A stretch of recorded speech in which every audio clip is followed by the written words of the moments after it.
Doctor, vaya a la parte donde aparece esa flechita y luego en invitar y le sale un link para compartir la invitación. Porque el link que nos acaba de enviar es básicamente para iniciar sesión en Zoom con su cuenta. Entonces, ahí le va a salir en la parte de participantes, invitar, luego copiar enlace para unirse a la sesión. Ese link, por favor, doctor, compartan.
Buenas noches, doctor. Algunos de mis compañeros están ingresando a sala.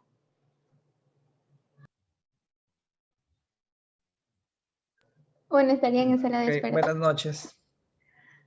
Buenas noches.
¿Están todos?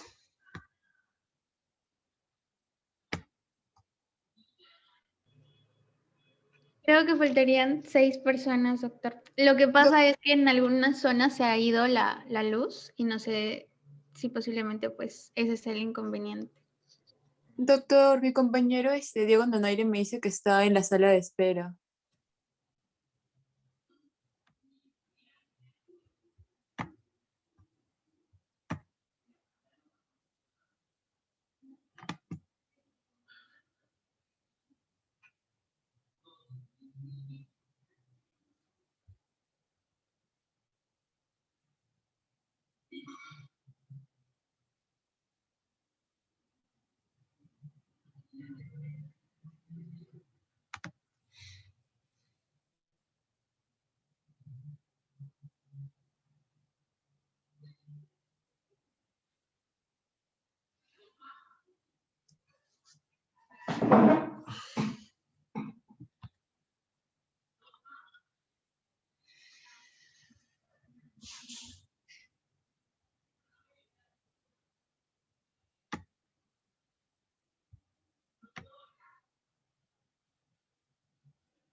Doctor, buenas noches. Disculpe, mi compañero George dice que está en sala de espera.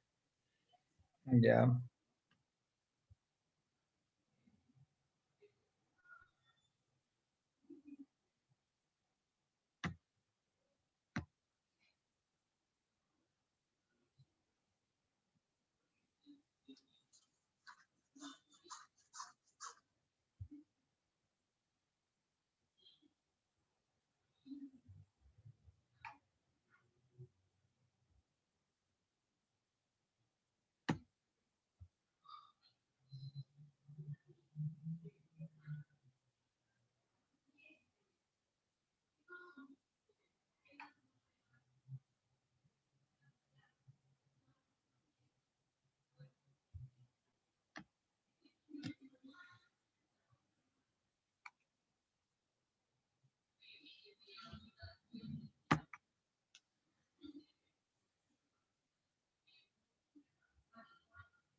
Bien, buenas noches. Empezamos entonces ya la clase. Disculpen la tardanza.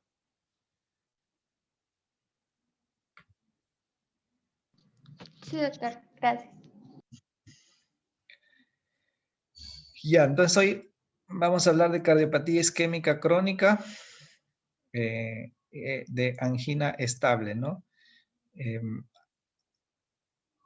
Sí, Abel. Sí, doctor, disculpe, se me acaba de ir la luz en mi estudio desde mi celular. Si es que se acaba la batería de mi celular, desconectar, por favor. Ok. Gracias.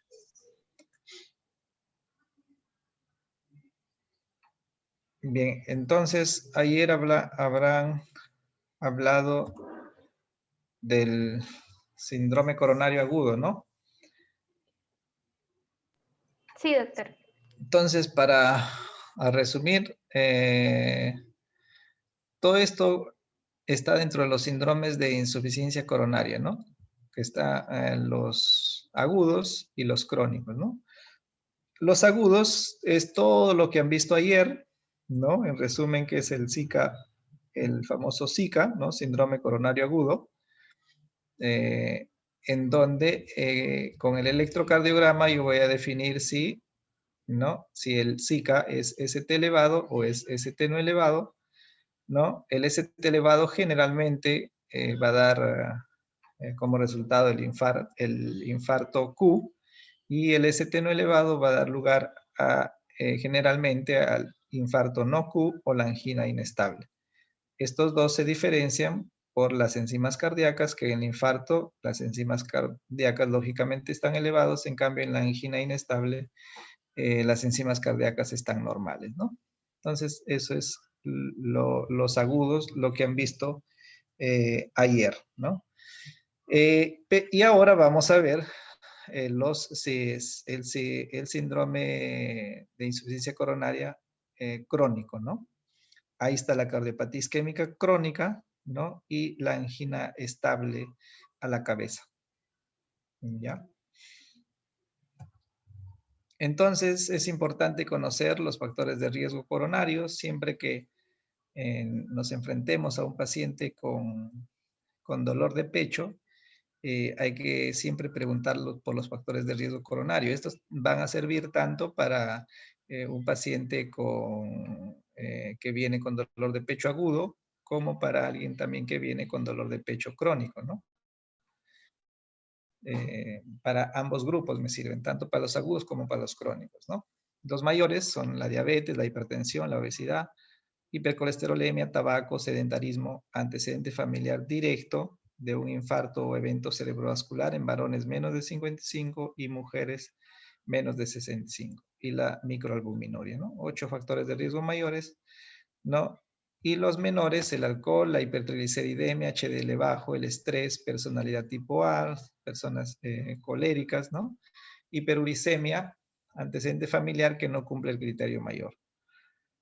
¿Para qué me sirven los factores de riesgo? Para ver que un paciente que viene con dolor de pecho, si este paciente tiene más factores de riesgo, o sobre todo si son mayores los factores de riesgo, no es igual que me llegue un paciente con dolor de pecho y que sea diabético, hipertenso, obeso, que hipercolesterolemia y que fume, ¿no? Sedentario. La probabilidad de que ese dolor de pecho sea coronario aumenta, ¿no?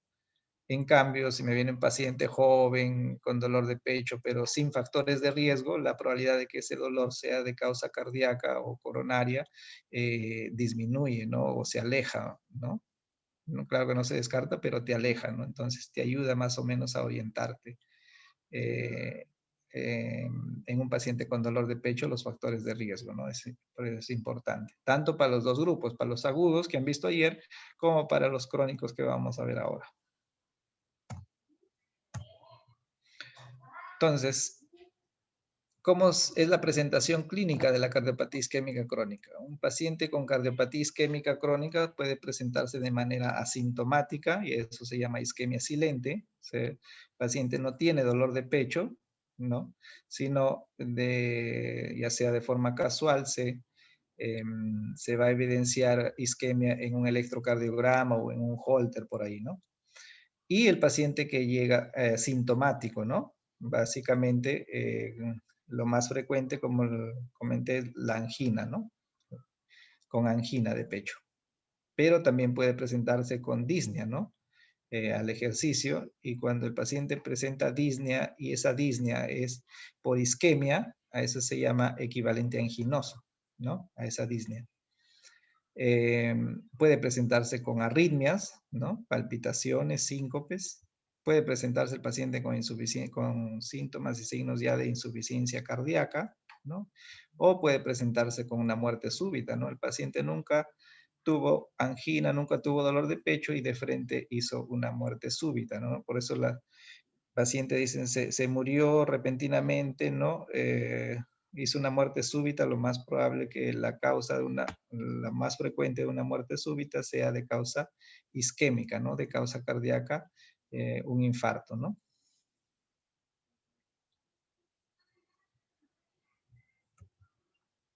La isquemia silente, ¿no? Dentro de los asintomáticos, ¿no? Estos pacientes, como les digo, no tienen síntomas, sino ya sea en un electrocardiograma o en un Holter, voy a evidenciar ya sea alteraciones en el ST o de la onda T, ¿no? Pero sin angor, sin angina, ¿no?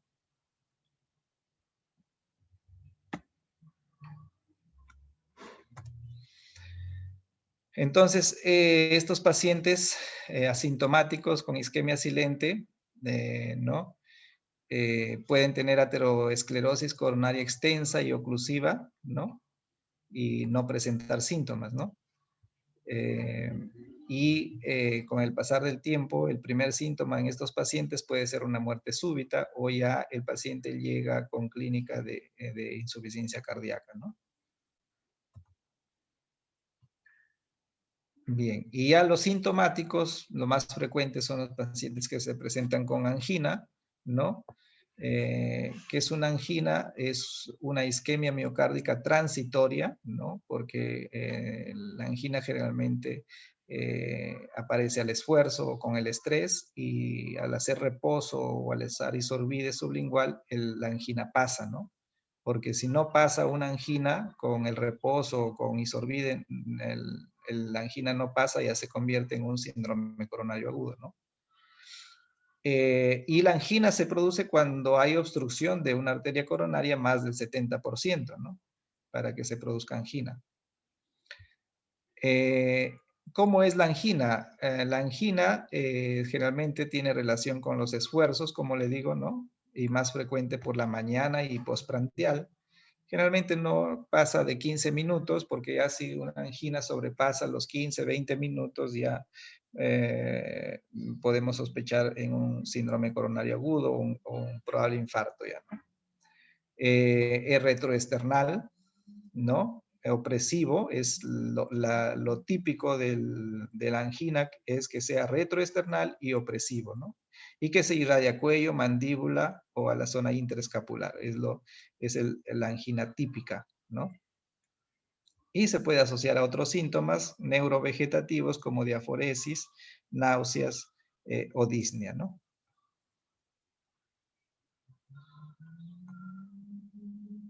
Cuando en un paciente aparece disnea, en un paciente con angina se asocia a disnea, es de mal pronóstico, ¿no?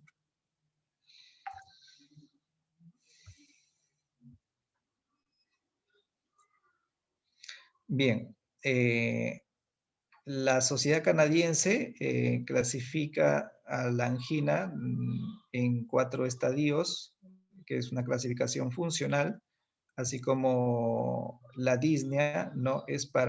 También tiene una clasificación funcional para insuficiencia cardíaca, así igual la angina también tiene una clasificación para valorar la gravedad de la angina, ¿no? Clase funcional 1 es cuando la angina se desencadena a grandes esfuerzos, ¿no? Clase funcional 2, cuando se desencadena a esfuerzos moderados, por ejemplo, caminar 1 o 2 manzanas o subir un piso de escaleras. Clase funcional 3 es cuando la angina se desencadena a pequeños esfuerzos, por ejemplo, al tomar una ducha, al cepillarse los dientes o al comer, ¿no? Es en clase funcional 3. Y clase funcional 4 es cuando ya la angina es en reposo, ¿no?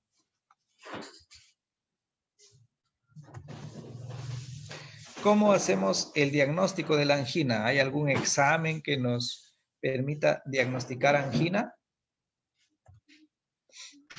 El principal método para diagnosticar angina es hacer un buen interrogatorio, ¿no? Una buena anamnesis, ¿no? No hay ningún examen que te diga, que te confirme una angina, ¿no? El diagnóstico es clínico, ¿no? Con la anamnesis. Y al examen físico en un paciente con angina, generalmente el examen físico es normal, ¿no?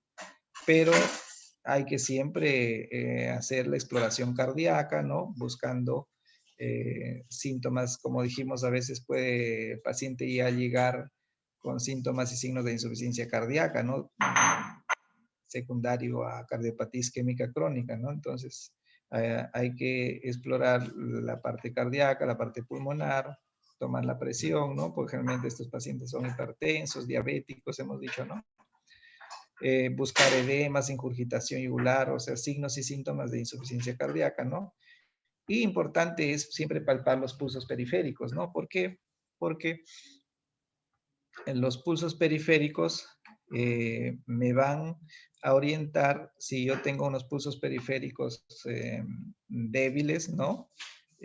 O casi que no se palpan los pulsos periféricos, eso quiere decir que este paciente tiene problema de insuficiencia arterial periférica, ¿no? Tiene obstrucciones en las arterias de los miembros inferiores, ¿no?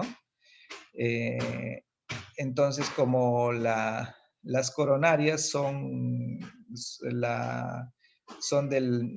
es el mismo tejido, ¿no? Son arterias, ¿no? Entonces, si hay obstrucciones en las arterias de los miembros inferiores, la probabilidad de que este paciente también tenga obstrucciones en sus arterias coronarias aumenta, ¿no?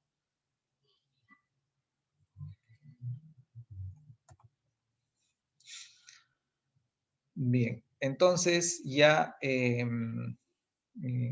como un paciente que viene a la consulta externa, ¿no? Porque estos pacientes generalmente acuden a consulta externa, ¿no? Los crónicos, ¿no? En cambio, los agudos siempre mayormente acuden por emergencia, ¿no? Ese es lo clásico, ¿no?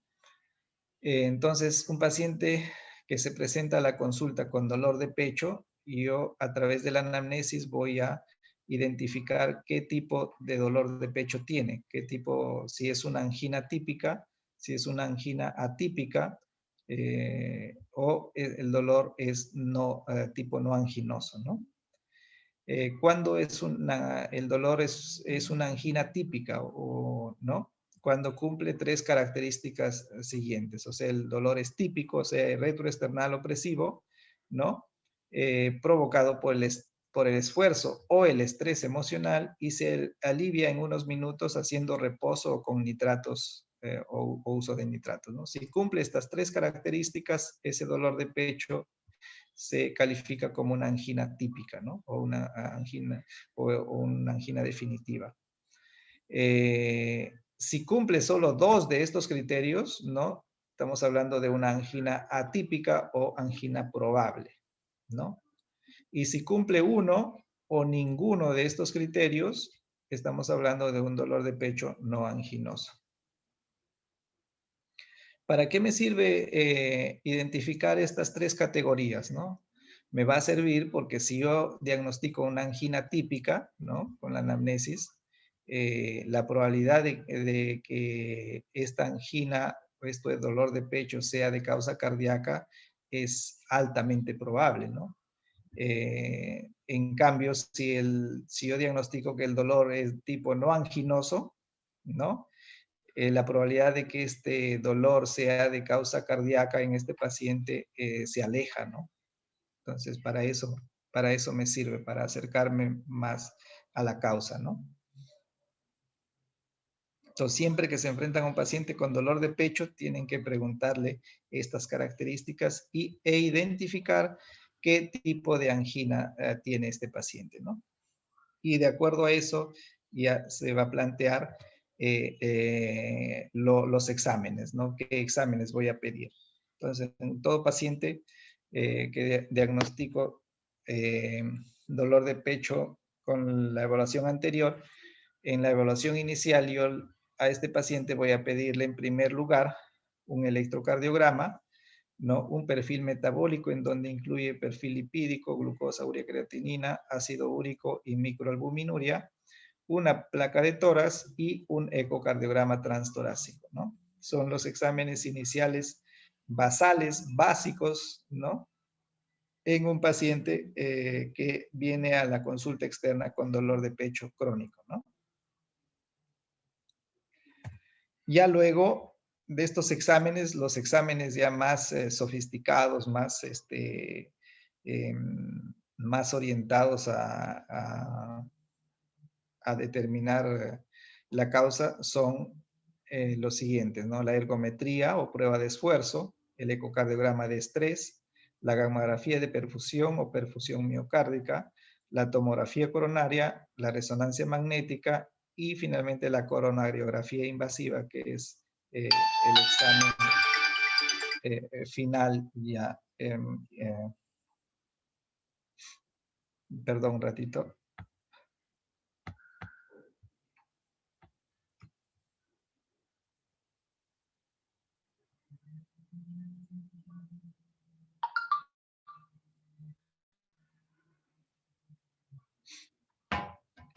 Bien. Entonces, el primer examen básico que hablamos siempre en un paciente con dolor de pecho es el electrocardiograma, ¿no? Todo paciente con dolor de pecho hay que hacerle un electrocardiograma, ¿no? Si no, yo no puedo definir qué es lo que puede tener, ¿no? Justo ayer vi, por ejemplo, acordándome de esto, un paciente que lo han visto en Pátapo, ¿no? El paciente acude con dolor de pecho a una consulta, ¿no? Y el médico general ha tratado el dolor sin saber qué tipo de dolor es, ¿no? Era un dolor anginoso típico, ¿no? Una angina típica, opresivo, retroesternal, ¿no? En un paciente adulto mayor, ¿no? Y el paciente ya llega ya a la consulta de cardiología después ya casi más de 24 horas, ¿no? Y ese paciente tenía que haber sido enviado inmediatamente, ¿no? En bien se evaluó, el médico general evaluó ese dolor de pecho, tuvo que haberlo referido como un síndrome coronario agudo, ¿no? Porque el paciente estaba con el dolor y que no le pasaba, ¿no? Pero la había tratado como un dolor de pecho probablemente no, que no le ha parecido que es cardíaco, ¿no? Pero como les habrán dicho ayer, ¿no? Hay que pecar por exceso, ¿no? Que por defecto. O sea, siempre que evalúen un paciente con dolor de pecho y ustedes sospechan que es un síndrome coronario agudo, tienen que referirlo inmediatamente, ¿no? Y ahora, si ya ha tomado el electrocardiograma, tomado enzimas cardíacas, como les habrán explicado ayer, no es un síndrome coronario agudo, en buena hora, bueno, pero si ustedes lo refieren y no es un Zika, no se van a sentir mal, sino eso es normal, la referencia se tiene que hacer si uno sospecha un síndrome coronario agudo, ¿no? Peor que estás en duda, eso no es un síndrome coronario agudo bueno, dices que no es y lo mandas a su casa y en horas o después es un infarto y se muere el paciente, ¿no? Eso es más complicado, no es una negligencia, ¿no? Entonces hay que tener cuidado, ¿no? Siempre todo paciente con dolor de pecho hay que sacarle un electrocardiograma, ¿no? Y si ustedes no tienen electrocardiograma, Y sobre todo, como les digo, si con factores de riesgo, ¿no? Adulto mayor, hipertenso, diabético, más aún. Bueno, si es un joven por ahí, ¿no? Podríamos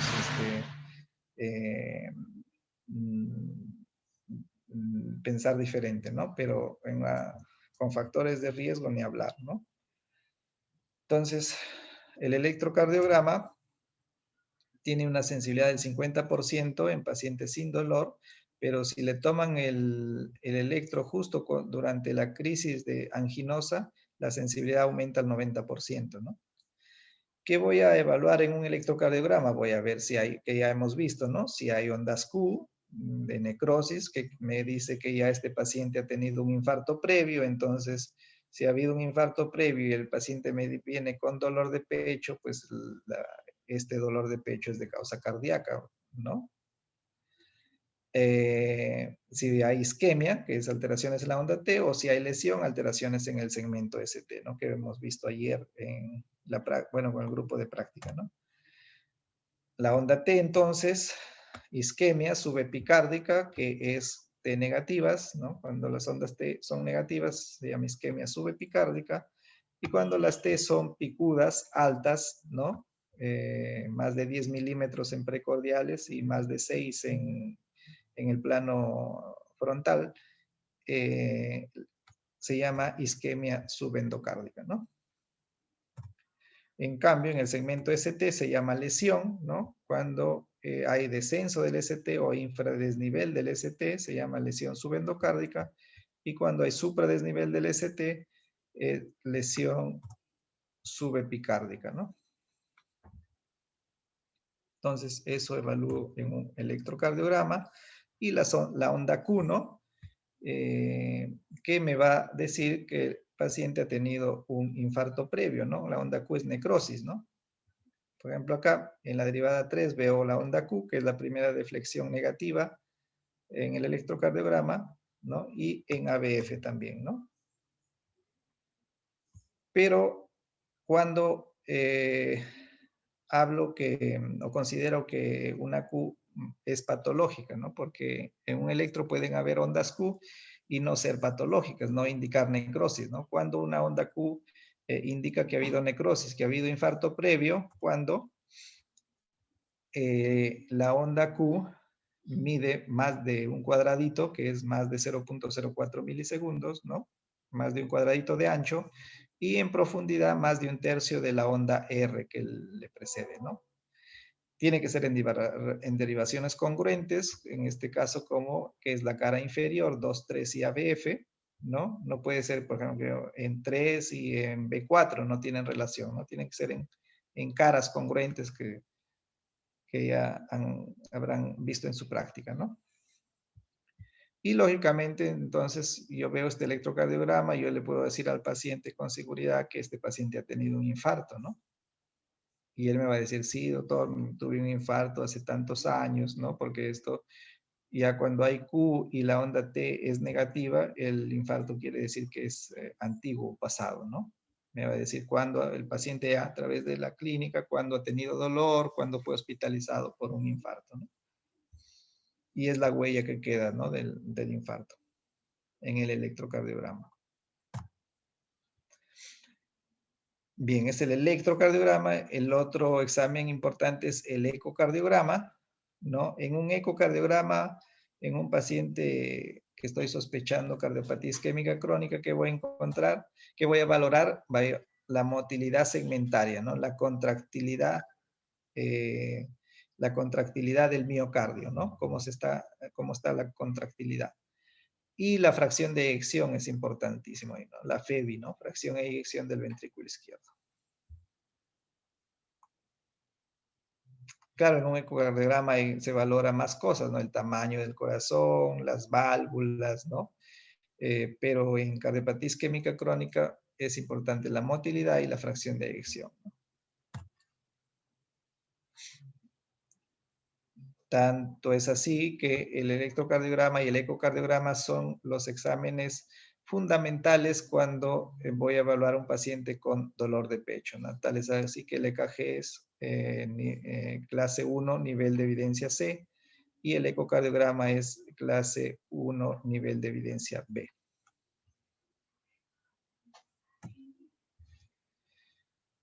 Bien, entonces una vez que he pedido estos exámenes iniciales, ya los exámenes subsiguientes, ya que yo voy a pedir, como vimos ya en la segunda evaluación, son los siguientes, ¿no? De acuerdo a los iniciales.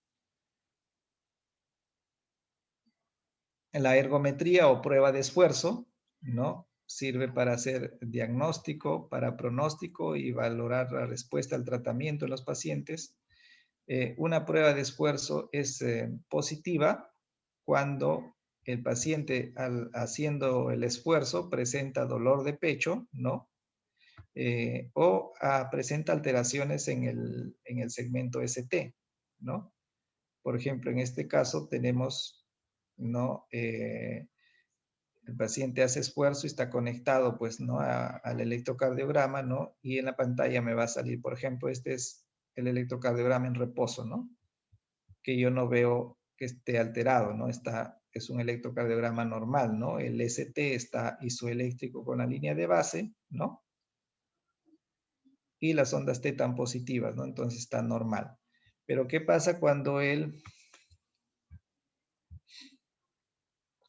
cuando el paciente hace esfuerzo, ¿no?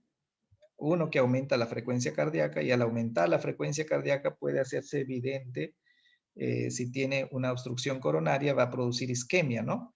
Y se manifiesta generalmente, miren, con descenso del ST, ¿no? Acá el ST está normal y cuando hace esfuerzo el paciente hace descenso del ST. Entonces, y es lo más frecuente que vemos en una prueba de esfuerzo, ¿no? El descenso del ST. Entonces, esta prueba me va a decir que esta prueba es positiva para isquemia, ¿no? Porque hace descenso del ST. Entonces, ¿qué es lo más frecuente, no? Pero también el paciente, lógicamente, probablemente presente angina, ¿no? Y es negativa cuando el paciente al esfuerzo no presenta ni dolor de pecho ni alteraciones en el electrocardiograma, ¿no? No varía el electrocardiograma. Entonces, una prueba de esfuerzo, ¿no? Pero, ¿qué pasa si el paciente no puede hacer ejercicio, no? Entonces, si el paciente no puede hacer ejercicio, no puedo someterlo al paciente a una prueba de esfuerzo, ¿no? Entonces, ahí voy a hacer otros exámenes como el estrés farmacológico, por ejemplo, con imagen. Ahí está el ecocardiograma de estrés, la gamografía de perfusión y la resonancia, ¿no? ¿Y por qué es estrés farmacológico? Porque uso fármacos, ¿no? Como la dobutamina, la adenosina y el dipiridamol, cualquiera de ellos, ¿no? La gamografía de perfusión o perfusión miocárdica se llama, ¿no? ¿Para qué me sirve? A través de este examen voy a detectar zonas isquémicas tanto en reposo y tras esfuerzo, ¿no? El esfuerzo puede ser físico o, ¿no? Con prueba de esfuerzo o con fármacos, ¿no? Usando adenosina cuando el paciente no puede hacer ejercicio, ¿no? Cuando yo pido un examen de perfusión miocárdica, cuando el paciente tiene alteraciones en el electrocardiograma basal, ¿no? Por ejemplo, tiene alteraciones en el ST que está más de 1 milímetro del basal, ¿no? Por ejemplo, pacientes que tienen hipertrofia, o tienen cubeta digitálica, o tienen Gol Parkinson-White, bloqueo rama izquierda, o marcapaso.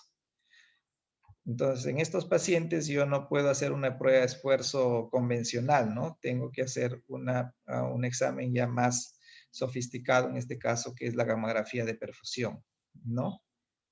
Y también en pacientes en quienes la ergometría, el examen o la prueba de esfuerzo que mencionamos anteriormente, es dudoso, no me ayuda mucho, entonces ya le pido una gamografía de perfusión, ¿no?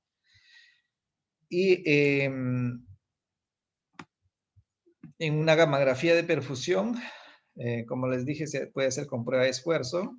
Si no puede hacer esfuerzo el paciente, se hace con adenosina, ¿no? Inyectando adenosina en la vena. Y luego se inyecta el tecnesio, ¿no? Que es un radiofármaco. Antes se usaba el talio, ¿no? Pero actualmente ya se utiliza el tecnesio, ¿no? Que es un radiofármaco, se inyecta en la vena y el tecnesio va a impregnarse en el corazón y vamos a tomar imágenes, ¿no? En esta cámara gamma, que se llama de la cámara gamma. Una vez que se inyecta el tecnesio al paciente, el paciente pasa a esta cámara gamma, ¿no? Y se toman imágenes y me va a salir el corazón y yo voy a detectar ahí si hay isquemia, si hay infarto, ¿no? Es un examen de ayuda muy bueno. Este examen lo tenemos en el hospital regional, en todo el norte, solo el hospital regional tiene este examen, ¿no?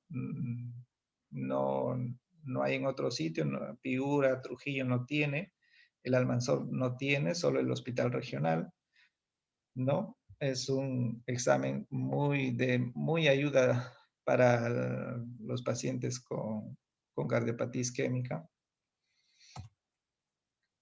¿no? Y estos son los resultados, ya las placas tomadas, ¿no? En donde, como les dije, se toma en reposo y en esfuerzo, ¿no? Para comparar cómo está el corazón en esfuerzo y cómo está en reposo, ¿no? Acá ya se divide en segmentos el corazón. Y esta es una perfusión, por ejemplo, normal, ¿no? En donde en reposo se pinta todo el corazón, el tecnesio se impregna en todo el corazón, ¿no? De forma adecuada. Y al esfuerzo, igual, ¿no? Igualmente se pinta igual. Entonces, esto quiere decir que no hay isquemia, que es una prueba normal, ¿no? Negativa para isquemia. Pero cuando en el esfuerzo hay una zona que no se pinta bien, ahí quiere decir que hay un problema, ¿no? Hay un problema de isquemia que desencadenada por el esfuerzo, ¿no? O adenosina, si se usó adenosina con adenosina, ¿no? Entonces, acá es una prueba, por ejemplo, positiva para isquemia por esta imagen, ¿no? Y si en las dos imágenes, tanto en reposo y en esfuerzo, se ve igual, una imagen ahí que no capta, eso quiere decir que es un infarto, ¿no? Esto es una isquemia, ¿no? Que en reposo se recupera. En cambio, esto en reposo no se recupera, eso quiere decir que es un infarto. Entonces, yo en una perfusión puedo detectar si hay isquemia, si hay un infarto, ¿no? Un examen muy útil. Bien, el ecocardiograma de estrés. Sí, Doctor, disculpe, tenía una duda. ¿Con la gamografía también se podía detectar lo que era el corazón hibernado? claro, también.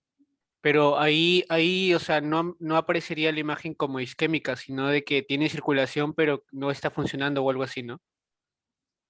Claro, hay otros parámetros, pero es un poco complicado con la perfusión también. Ahí más para hibernado ayudaría más el examen, más es la resonancia, ¿no? Pero es difícil detectar la hibernación, ¿no? Más la resonancia te ayuda.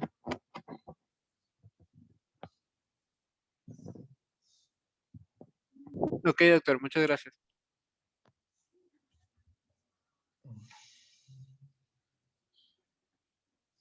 Bien, el ecocardiograma de estrés. El ecocardiograma de estrés tiene mayor especificidad y menor sensibilidad que la gammagrafía, ¿no? El ecocardiograma de estrés se puede hacer, el estrés puede ser físico o farmacológico, ¿no? En este caso, por ejemplo, en la imagen de arriba es un estrés físico, en donde se usa una bicicleta, el paciente hace esfuerzo y, o sea, primero se toma la imagen con el ecógrafo en reposo, ¿no? Y se hace que el paciente haga esfuerzo y vemos al esfuerzo si hay alguna alteración en la contractilidad del miocardio, ¿no? como dice acá, si hay alteraciones segmentarias de la contractilidad. Si en esfuerzo hay alteraciones de la contractilidad, esta prueba es positiva, ¿no? Pero si el paciente no puede hacer esfuerzo, ¿no? Por X motivos, ¿no? También se hace con fármacos, como es la dobutamina o el dipiridiamol. En nuestro medio usamos la dobutamina, por ejemplo, para hacer este examen, ¿no? Como está en la imagen. Y se toma el examen también basal, se inyecta la dobutamina y se ve cómo va la contractilidad. Si hay alteraciones en la contractilidad, el examen es positivo, ¿no?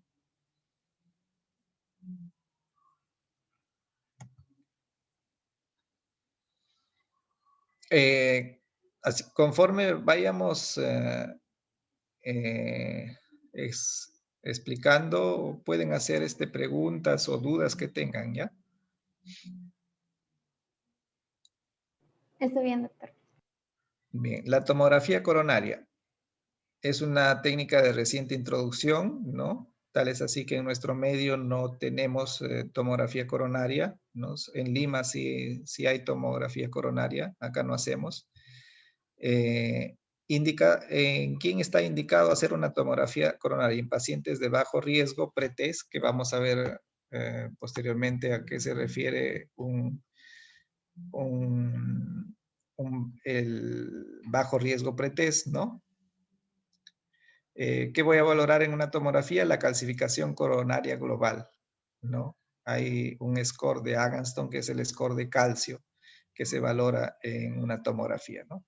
Pero básicamente es en pacientes de bajo riesgo, ayuda mucho una tomografía, ¿no? Coronaria. La resonancia, también técnica de reciente introducción, que no tenemos en nuestro medio, solo en Lima hay resonancia cardíaca, ¿no? ¿Qué me va a permitir evaluar una resonancia? También isquemia, zonas de necrosis, si ha habido infarto o no, y me va a permitir ver la anatomía coronaria también, ¿no?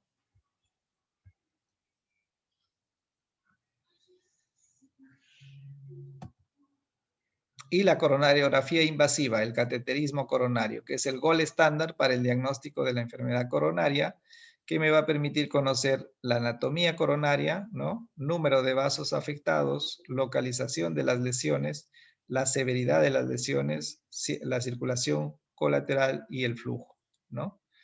Me va a permitir también estratificar el riesgo y qué táctica de revascularización voy a realizar posteriormente. El cateterismo coronario me va a identificar estenosis, si las estenosis son significativas, que como dijimos, es significativa cuando es más del 70% y más del 50% en el tronco de la coronaria izquierda, ¿no? Indicaciones en angina estable, en qué pacientes, cuando las pruebas anteriores que hemos comentado no son concluyentes, ¿no? Entonces el examen final es el cateterismo. En pacientes con angina que no se controlan con tratamiento médico, o sea, está con tratamiento médico el paciente y sigue con angina, entonces hay que realizar un cateterismo. En la ergometría o prueba de esfuerzo me salió que es de mal pronóstico, ¿no? Por ejemplo, que hizo angina o alteraciones del electrocardiograma en la primera fase al iniciar nomás el esfuerzo, entonces es una ergometría positiva de alto riesgo, entonces también a este paciente le voy a pedir un cateterismo, ¿no? O es un paciente joven con vida activa y ergometría y la prueba de esfuerzo me sale positiva, tengo que hacerle cateterismo, ¿no? Por ejemplo, un deportista, ¿no? Que esté con angina, tengo que hacerle un cateterismo, ¿no? Porque si no, haciendo deporte y se puede morir, puede ser un infarto, ¿no?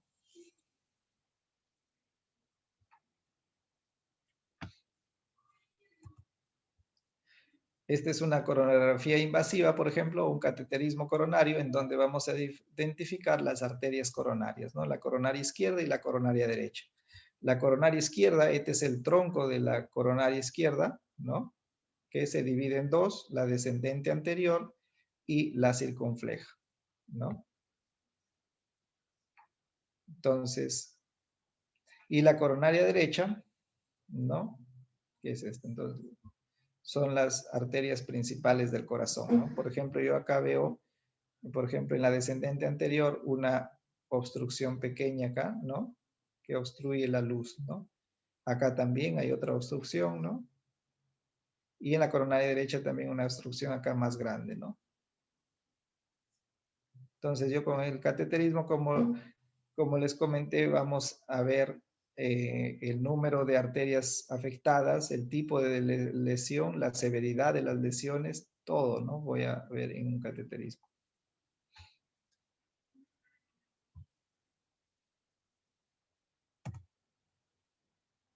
Indicaciones de la coronariografía invasiva para hacer diagnóstico, lógicamente, y también me sirve para hacer terapéutica, ¿no? Porque a través de un cateterismo yo puedo colocar un stent en estas obstrucciones, ¿no? Yo puedo colocar un stent a través de este examen, ¿no? Se llama intervencionismo coronario percutáneo, ¿no? Y también voy a ver el pronóstico que tiene el paciente, ¿no? Si tiene varias lesiones, ¿no? O lesiones difusas, el pronóstico va a ser peor, ¿no?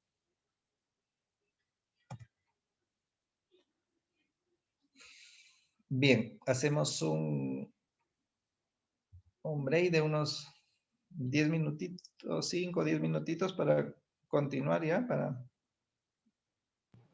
Está bien, doctor. ya.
Ya chicos, seguimos, disculpen.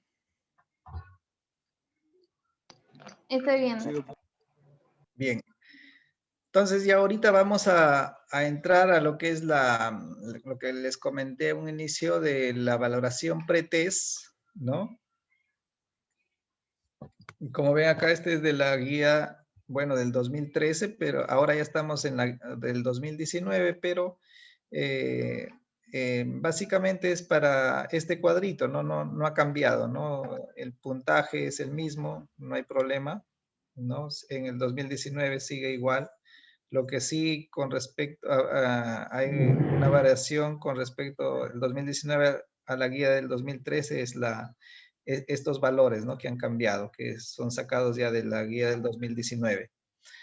Pero acá básicamente para explicar, por ejemplo, ¿no? Una vez como hablamos de, nos enfrentamos a un paciente con dolor de pecho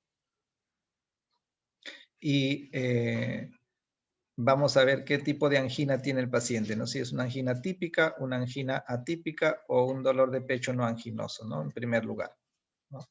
Una vez que yo distingo estas tres categorías, ¿no? Identifico qué tipo de angina tiene el paciente, lo combino con la edad, ¿no? Del paciente y si es hombre o mujer y me va a salir un puntaje, ¿no?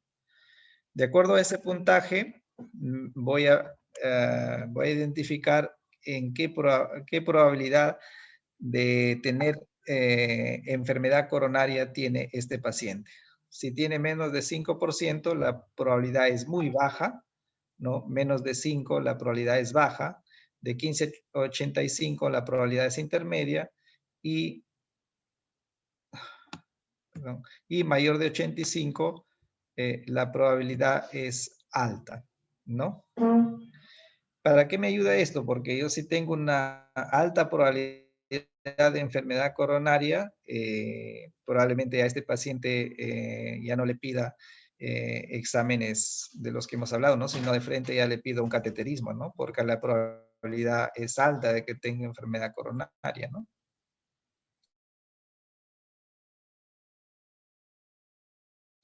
Entonces, pero también hay que tener, esta probabilidad cambia si yo tengo un electro que está alterado, ¿no? Inicialmente. O si la fracción de eyección en el ecocardiograma es menos del 50%. Ahí cambia todo esto.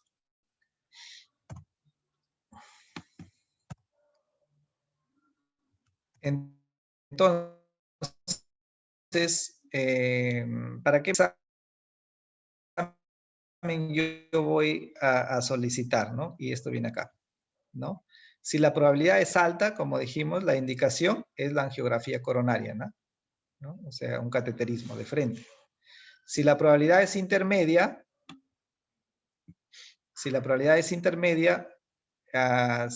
podemos escoger uno de estos exámenes, ¿no? Para detectar isquemia de forma no invasiva. Un ecocardiograma con estrés, ¿no? Si en mi centro tengo este examen, le hago este examen, ¿no? Por ejemplo, en nuestro medio, ¿no? No tenemos resonancia, entonces, pero sí, por ejemplo, en el Almanzora hacen más ecocardiograma de estrés, ¿no? Entonces, a un paciente con probabilidad intermedia le pedirán un ecocardiograma de estrés. En el regional tenemos perfusión miocárdica, ese es el SPEC, ¿no? Es la perfusión miocárdica, le pediremos una perfusión, ¿no? Si hay tomografía, le pediremos tomografía, ¿no? Porque en nuestro medio no tenemos tomografía, entonces en nuestro medio, ¿qué pediríamos? Un ecocardiograma de estrés, si estamos en el Almanzor, o en el regional, una perfusión miocárdica, ¿no? Si la probabilidad es baja, ¿no? Si la probabilidad es baja, acá es la tomografía coronaria, ¿no? Es la prueba recomendada, ¿no? Cuando hablamos de tomografía, ¿se acuerdan? Les dije que cuando se pide la tomografía en pacientes con probabilidad baja, ¿no? Bien, ¿no? Se preguntarán ustedes, ¿y los de probabilidad muy baja, no? Los de probabilidad muy baja, ahí no se pide ningún examen, no es necesario, ¿no? Suficiente con el electro y el eco, no es necesario ningún otro examen. Miren, acá este es lo que refiere la guía, no se recomienda, dice, la prueba de esfuerzo convencional, ¿no? Que es la ergometría o la prueba de esfuerzo, ante el pobre rendimiento para confirmar o descartar la enfermedad arterial coronaria. Es una alternativa en aquellos que no dispongan de otra prueba o como complemento clínico para determinar pronóstico. O sea, ¿qué quiere decir esto? Si, por ejemplo, yo estoy en un centro, en un hospital, no tengo ecocardiograma de estrés, no tengo tomografía, no tengo resonancia, no tengo perfusión miocárdica, lo único que tengo, de todas maneras, me sirve la prueba de esfuerzo convencional, ¿no? Porque es indicación clase 2, nivel de evidencia B, ¿no? Pero si tengo un ecocardiograma de estrés, ¿no? Me pido un ecocardiograma de estrés o una perfusión, pues, ¿no? Bien. Entonces, ese cuadrito que estaba a la izquierda al inicio que le decía qué pasa, hay que tener presente si el electrocardiograma está alterado o la fracción de eyección está menos del 50%, ¿no? En el ecocardiograma.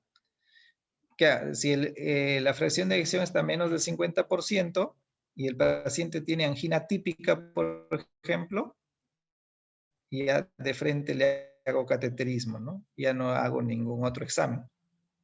De frente cateterismo, como si fuera un paciente de probabilidad alta, ¿no? Igual.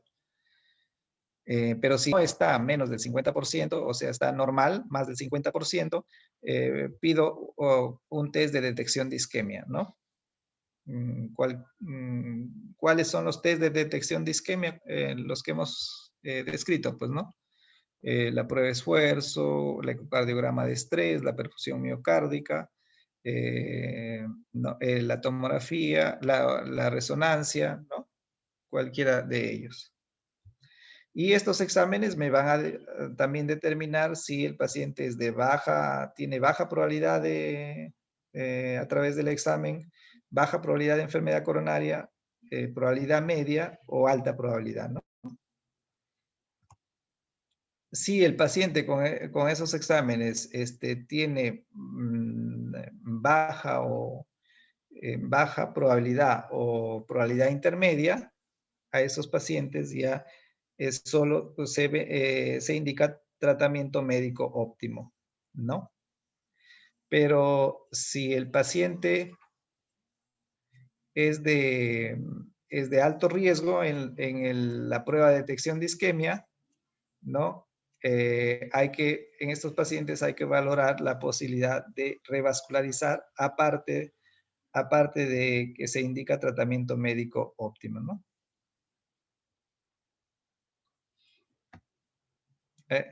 Chicos, un segundito, por favor. Está una llamada urgente del hospital.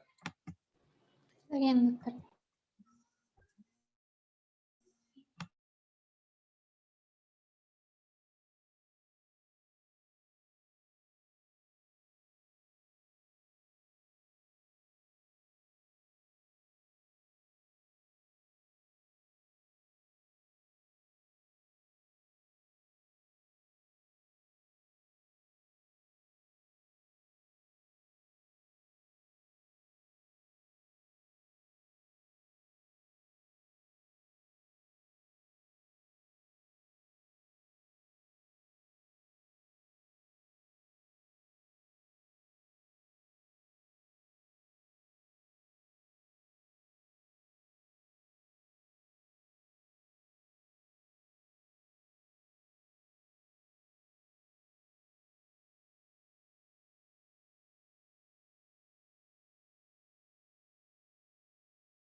Ya chicos, disculpen. Ya bien.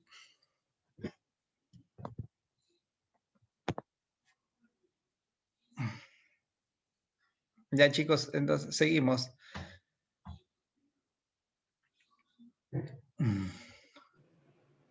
Ok, doctor. Ok, profe, está bien. Bien, entonces acá estamos, ya, ya explicamos esta, ¿no? Entonces seguimos.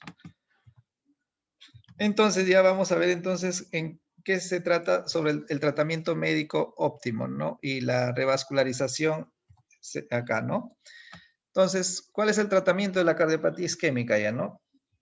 Los objetivos del tratamiento es prevenir eventos cardíacos, o sea, ¿por qué trato yo una angina, un paciente con cardiopatía isquémica? Es para prevenir que haga un infarto o una muerte, ¿no? Y prolongar la vida del paciente. Reducir los síntomas de la angina, la frecuencia de eventos isquémicos y mejorar su calidad de vida.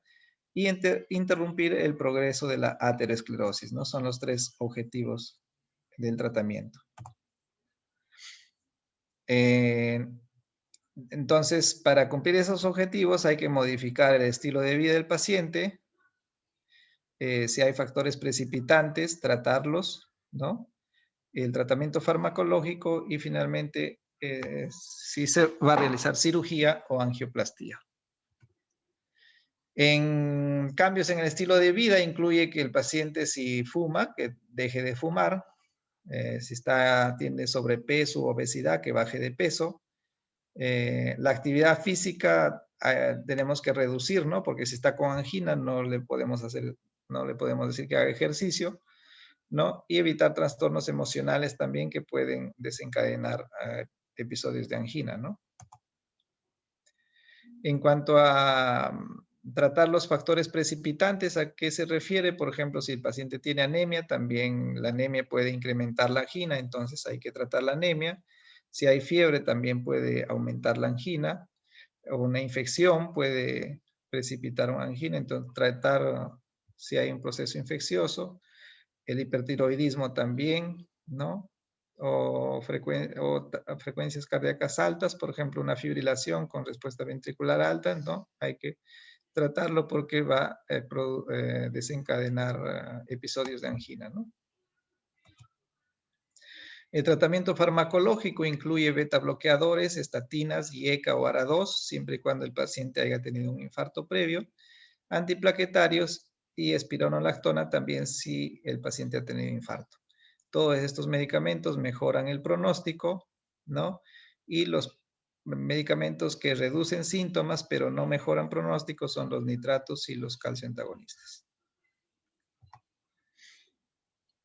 La angina estable, el tratamiento incluye un tratamiento antitrombótico, tratamiento antiisquémico, tratamiento estabilizador de placa y el tratamiento invasivo que puede ser cirugía o angioplastía.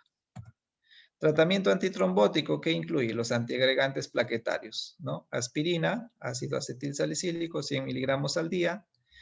Ahora, la alternativa es el clopidogrel, ¿no? 75 miligramos al día.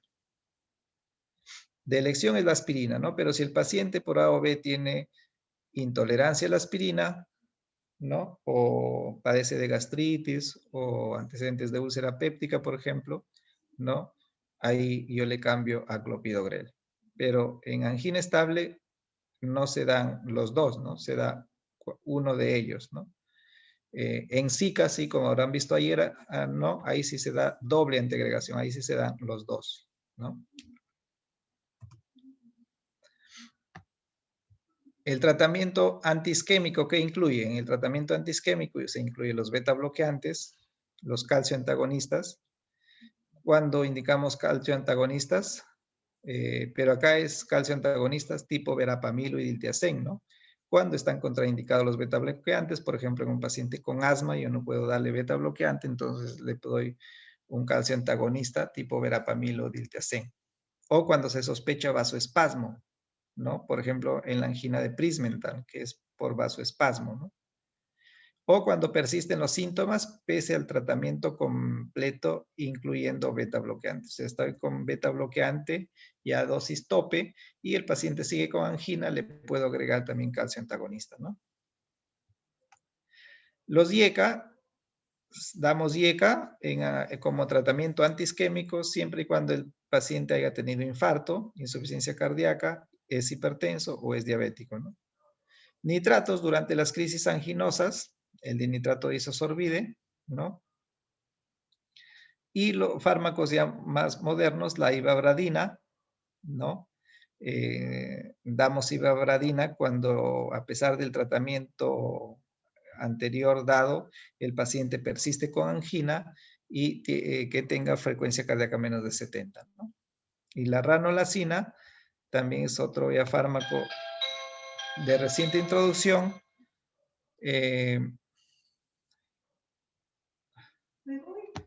Espera, un ratito. Ok, doctor, está bien.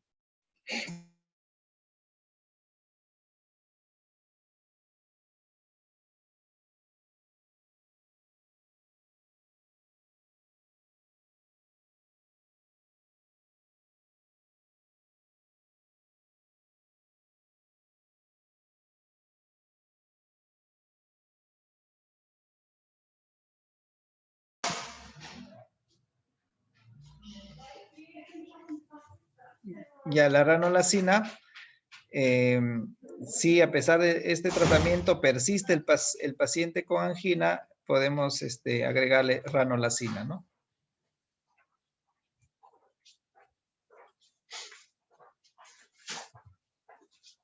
¿Ya comieron? ¿Ya comieron?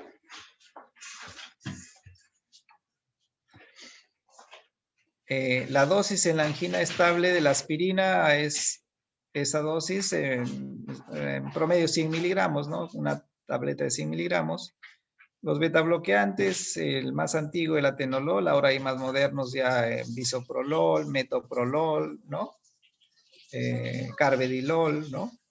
Los IECAs, el enalapril, ¿no? Hasta una dosis 5 a 10 miligramos cada 12 horas, ¿no? Depende, si es hipertenso, la dosis va a ser mayor, ¿no? Pero si no es hipertenso, las dosis son bajas, ¿no?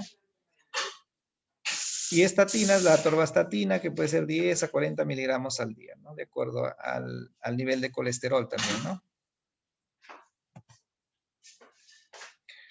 Los medicamentos que reducen episodios de angina, mejoran tolerancia al ejercicio y reducen necesidad de revascularizar al paciente son los nitratos, los betabloqueantes, calcio antagonistas, tipo verapamil, diltiazem, ivabradina y ranolacina. La revascularización, ¿en qué consiste? Revascularización significa realizar procedimiento de angioplastía, colocándole un stent al paciente o realizar cirugía. Colocar un stent significa que en la obstrucción de la arteria, ¿no? Se coloca un stent, que es un dispositivo como de metal, ¿no? Recubierto de fármacos, ¿no? Donde primero se infla un baloncito y se dilata la lesión, ¿no? Para la placa que está, pues, ¿no? Para comprimir la placa hacia las paredes, ¿no? Y permitir el paso de la luz, ¿no? Y luego se deja un stent y de esa manera se restablece la circulación, ¿no? Eso es la angioplastía, ¿no? Y la cirugía que consiste en colocar puentes o bypass aortocoronario, ¿no? Por ejemplo, acá está la lesión y se pone un puente o un bypass de la aorta hacia la parte distal de la lesión, ¿no? Además esquemático, la revascularización también, ya sea con puentes, por ejemplo acá, ¿no? Y por ejemplo acá para explicar que cuando la obstrucción es en la descendente anterior, como en el caso de acá, la arteria que se usa es la mamaria interna, ¿no? La mamaria interna, que es rama de la subclavia, ¿no? Que todos tenemos esta arteria. Se diseca esta arteria, la mamaria interna, y se coloca distal a la obstrucción en la descendente anterior, ¿no? Y para las otras obstrucciones se emplea injertos de la vena de la pierna, generalmente la safena, ¿no? De la pierna se saca la vena safena, ¿no? que es una vena superficial, y se usa como puente para bypassear la obstrucción, porque la sangre no puede pasar por acá, entonces hay que, para que la sangre pase por este lado y irrigue el miocardio, eso se llama los famosos bypass o puentes aortocoronarios, ¿no? Y en los stent acá de manera esquemática tenemos la placa, ¿no?, que obstruye la luz, ¿no? Primero se infla un balón, se dilata la obstrucción y luego se coloca un stent, ¿no? Y se restablece la circulación. Esa es la angioplastía, ¿no?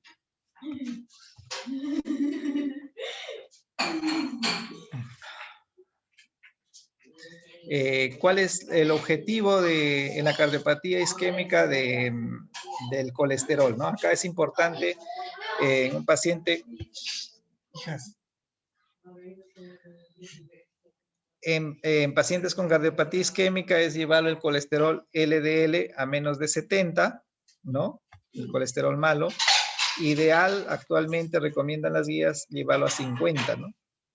No es como en un paciente que no tiene cardiopatía isquémica, por ejemplo, el colesterol esté menos de 130, o en un diabético menos de 100, ¿no? Pero en un paciente que tiene cardiopatía isquémica hay que llevar el LDL hasta 50.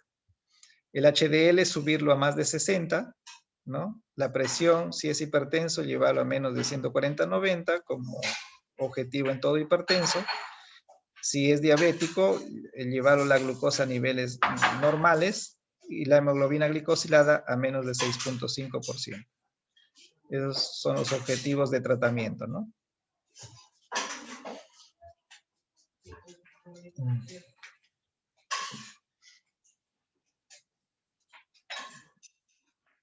Abigail. Doctor, disculpe, dos preguntas. La Sí. primera es con respecto a la revascularización. ¿Es como que tratamiento, por así decirlo, para todos los pacientes o necesita ciertos criterios? Y mi segunda pregunta era con respecto a que, bueno, no me quedó muy claro en cuanto a cómo diferenciar una angina estable de la inestable, ya que en ambos el EKG puede estar normal y, bueno, las troponinas también pueden estar normales. Me preguntaba si es que lo que va a mandar era la clínica para diferenciar entre uno y otro. Ya. Bueno, empezando por la última pregunta. La angina estable, la angina estable es la angina, el dolor de pecho que se desencadena generalmente a un esfuerzo o con un estrés emocional, ¿no? Y que cede al hacer reposo o al usar isorbide sublingual, ¿no? En cambio, la angina inestable generalmente no es desencadenada al esfuerzo, puede aparecer en reposo, ¿no? Generalmente es de mayor duración y generalmente no cede con nitratos, ¿no? El paciente toma nitrato, se pone debajo de la lengua isorbide y el dolor persiste, ¿no? O si también puede ser desencadenado al esfuerzo, pero generalmente es en reposo, como les digo, pero si es desencadenado al esfuerzo y el paciente hace reposo y el dolor persiste, ¿no? Entonces, clínicamente, la única forma de sospechar en que se trate de una angina inestable, de una angina estable, ¿no? Y una angina inestable, pues ya está dentro de la categoría del síndrome coronario agudo, ¿no? Se trata como tal, como un síndrome coronario agudo, que ya lo han visto ayer. Y claro, la angina inestable, claro, las enzimas cardíacas están normales, ¿no? En la angina estable también, ¿no? Y como han visto acá, en un paciente con angina estable yo no pido enzimas cardíacas, ¿no? Porque no está dentro del síndrome coronario agudo. Solo cuando yo sospecho síndrome coronario agudo, ahí pido enzimas cardíacas.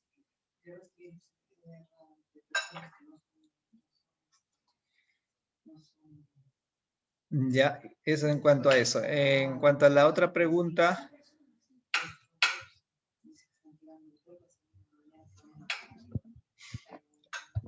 En cuanto a la otra pregunta, ¿cuándo hago la revascularización a un paciente? Claro, va a depender, por ejemplo, cuándo indico cirugía o cuándo indico angioplastía. Generalmente, de forma general, Cirugía es cuando hay dos o más obstrucciones, dos o más arterias obstruidas, ¿no? Y angioplastía es generalmente cuando menos de dos o menos arterias obstruidas, ¿no? Pero más de dos se recomienda cirugía, ¿no? Y hay otras cosas, ¿no? Por ejemplo, en diabéticos se recomienda mejor la cirugía, ¿no? Que la angioplastía. Va mejor, ¿no? Y ahí hay que individualizar al paciente, ¿no? De acuerdo a qué paciente estamos tratando, ¿no?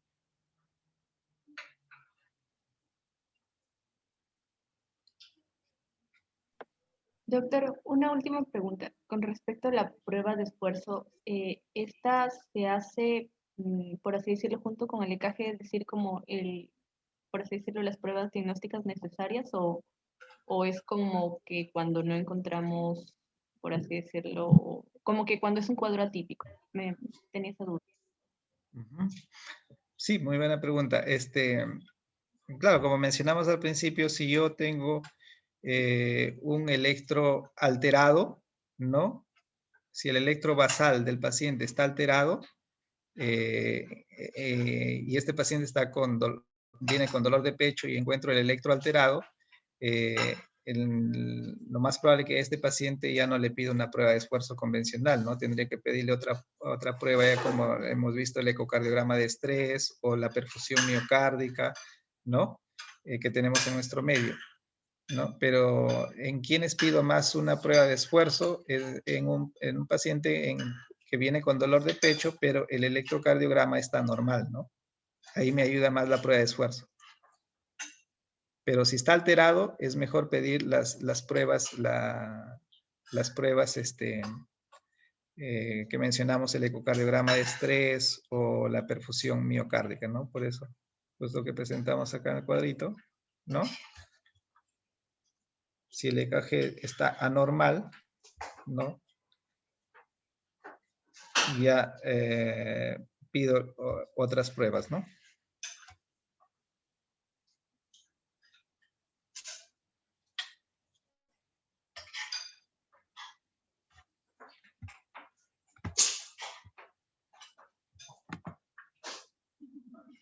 Eliana. Buenas noches, doctor. Mi pregunta era, ¿qué medidas tomar en un paciente post revascularizado con, quizá que tenga alteraciones de FEBI, ¿no? Que sea menor de 40%? ¿Sería un paciente quizá de riesgo de por vida, así como otras patologías crónicas que se hacen en los exámenes anuales, o variaría en algunos casos en estos pacientes?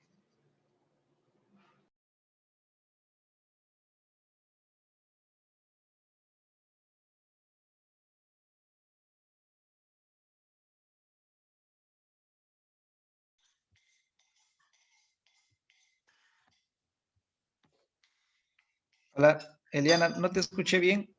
Sí, creo que mi internet está fallando, doctor. Sí. Mi pregunta era acerca de los pacientes que ya pasaron por esta revascularización. ¿Qué seguimiento se haría en estos y cuáles serían los tiempos, no? Quizá sería igual que otras patologías crónicas, que hay una mayor observación en los primeros meses y luego podría ser anual, o cómo sería el manejo post revascularización en esos pacientes. Ya. Bueno, uno que un paciente con problema cardíaco y sobre todo cardiopatía isquémica crónica, el tratamiento es de por vida, ¿no? O sea, no hay cura, ¿no?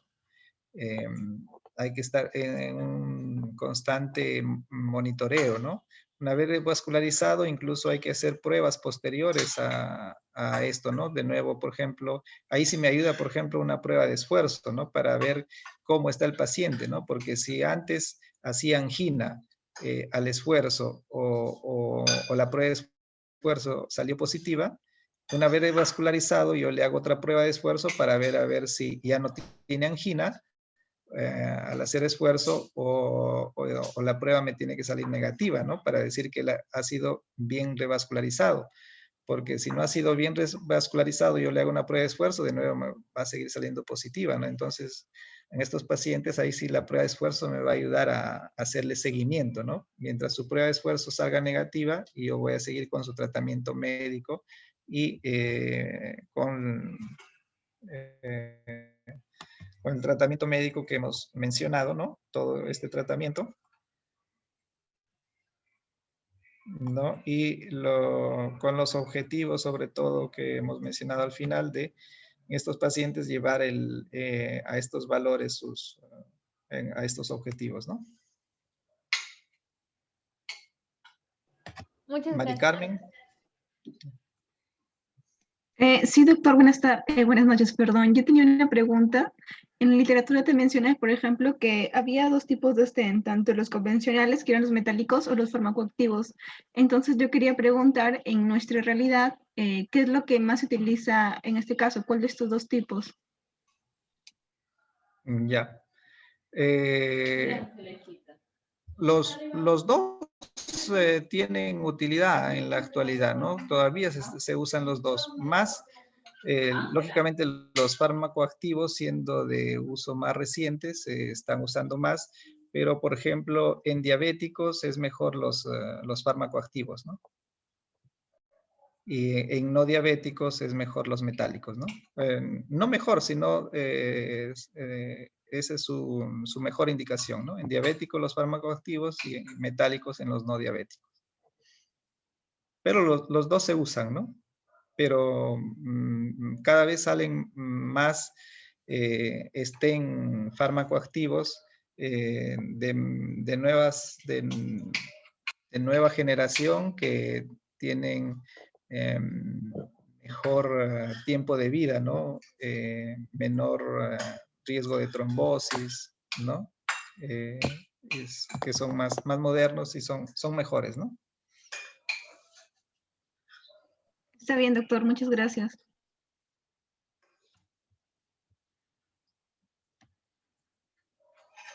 Doctor, buenas noches. Renzo. Disculpe, doctor, tengo una duda respecto a términos. No sé si está bien o si es lo mismo o es diferente. ¿La angioplastía es lo mismo que el ICP, de intervención coronaria percutánea? ¿Y es lo mismo que el stent? Es mi duda, no entiendo bien. ¿O son diferentes? Sí. Sí, es lo mismo. Sí, es lo mismo. Sí, acá está justo. Esto es intervencionismo coronario percutáneo o colocación de stent o la angioplastía, ¿no? Es lo mismo. Y disculpe, y mi otra pregunta era, una vez que ya se tiene el diagnóstico de, en este caso, síndrome coronario crónico, después, al final, a la mayoría de los pacientes se le tiene que realizar esta técnica, ¿no? Y después, necesariamente, por el resto de su vida, van a seguir con los tratamientos que nos mencionó, ¿no? El antitrombótico, la cistatina, o va variando. Sí, igual, o sea, estos procedimientos sirven para disminuir los episodios de angina, disminuir las rehospitalizaciones por angina o disminuir el riesgo de infarto, pero sobre todo para darle calidad de vida al paciente, ¿no? Sobre todo para disminuir los episodios de angina, ¿no? Para que porque el paciente lo que le molesta es el dolor, ¿no? Entonces, con estos tratamientos se alivia el dolor sobre todo, ¿no? Pero el tratamiento médico hay que seguir, es de por vida, sobre todo los antiagregantes, la aspirina, por ejemplo, es de por vida. Ahora, cuando se coloca un stent, se da doble antiagregación por un año, ¿no? Aspirina y clopidogrel. De ahí clopidogrel ya se quita y sigue con aspirina de por vida. La atorvastatina también, aunque el colesterol llegue a valores normales, no se quita, sigue con atorvastatina, ¿no?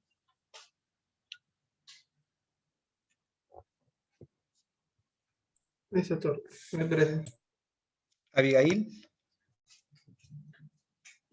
Sí, doctor, una consulta. En pretest nos había comentado, se realiza, bueno, según un esquema, sí, bueno, está en una diapo suya, entendí que se realiza ni bien está en el ecocardiograma sería que el FEIB estaba menor a 50 o cómo es cuando se utiliza el pretest. ¿Cómo? Perdón, no escuché al último. Ah, ya, me estaba refiriendo al pretest que nos había comentado de la guía, de la estadificación. Había No, un pero esquema. con respecto al ecocardiograma, Sí, ese esquema, justamente ese esquema, ese de ahí. Ya, ya. yo había entendido que en este caso se realiza lo que es la estadificación, que es con el pretest. En este caso se realiza después de que la FEBI sale menor a 50 o cuando se realiza. Ah, no, a ver, o sea, si la fracción de eyección en el ecocardiograma me salió menos del 50%, yo ahí ya no le hago ningún test que hemos mencionado, ¿no? De frente se hace ya cateterismo. Pero si la fracción es normal en el ecocardiograma, o sea, más del 50%, ahí yo le hago test de detección de isquemia, que son la prueba, incluso acá está la prueba de esfuerzo convencional, la ecocardiograma de estrés, la perfusión miocárdica. Sí, me Pero refería en este caso al pretest. Ajá, ¿cuándo yo hago esa estadificación? el pretest es la evaluación inicial en todo paciente. Incluso esto cuando llega a la primera consulta, ustedes van a determinar qué tipo de angina tiene el paciente y van a ver qué puntaje tiene, ¿no? Con la edad y si es varón o mujer. Y con eso me sale la probabilidad pretest, ¿no? Pero si el eco está menos del 50%, ya yo de frente me voy a hacerle cateterismo. Ya no, por ejemplo, o sea, si en la probabilidad pretest me salió, por ejemplo, supongamos que es ponte probabilidad intermedia, ¿no? Ponle, ¿no? Entonces yo a este paciente con probabilidad intermedia, ¿qué tendría que pedirle? Cualquiera de estos exámenes, ¿no? Ecocardiograma de estrés o perfusión, ¿no? En nuestro medio, ¿no? Pero si en la eco, que yo ya le pedí, viene con la eco y me trae la eco que le salió la fracción de eyección menos del 50%, ya no le pido ni eco ni perfusión miocárdica, sino de frente cateterismo. Ay, ya, doctor, muchas gracias.